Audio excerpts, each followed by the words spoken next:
Having some old photographs colorised for my father. He'd obviously, well, my grandfather is in this photo here, along with his friend, Claude Millington. Now, you can usually find a Spivey in any group photograph. You'll be the one in the centre, gurning like a fool. You'll even find one, apparently, you'll find one at the museum in Falcon Field. There's a large group photo, and he's there lying across the engine at the top, just smiling with his cap on at an angle like Norman Wisdom. But yes, I got in touch with the museum, and I just asked them for some colorised information about the photographs that I was having done, and you put me in touch with the group. Apparently you've been looking for me for quite some time. I don't know how many of you know that story, but I don't know, do you want to tell that one? Have you told that one any time? Or, I've told it quite a few times, okay.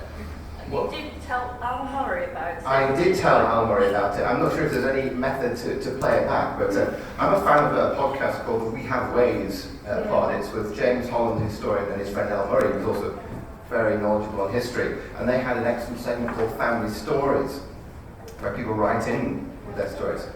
And when Millie wrote in with all this backstory of which we've been completely unaware that they've been searching for us for so long, I just had to put it down with a pair of us exchanged emails, and we put together sort of a chronology of events, and I wrote it up and I sent it in.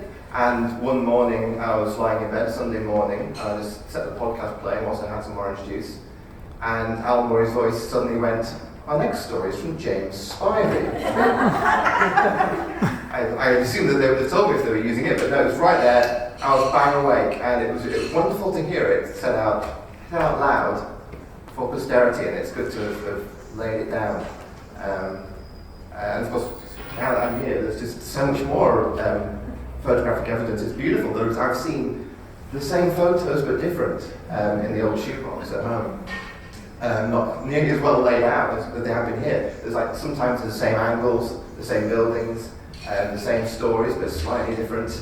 There was something that the Sergeant Bilko about the story in Escapades he sent me, a hint of Blackadder about sneaking across the border and having a night around New York and all that kind of carry on. Yeah, they crawled across the railway bridge from London, and they were hitchhiking and were picked up by a doctor and spent the weekend in Manhattan.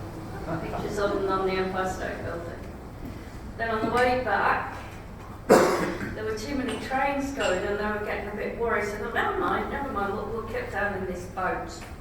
They found this boat all complete with bunks and what have you on the side of the river.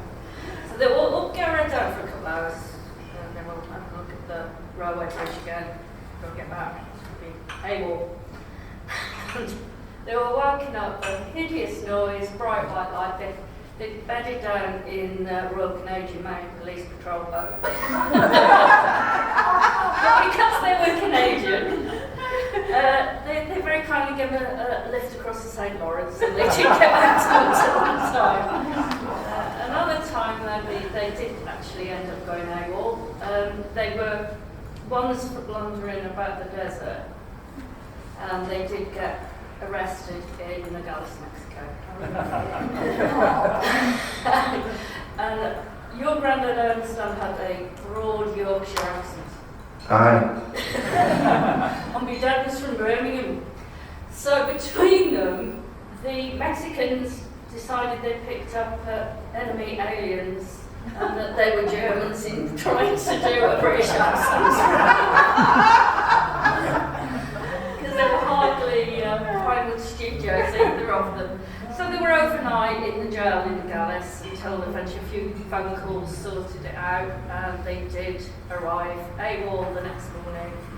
And I do know Mac from course 23, who I knew quite well. He did say he remembers the two.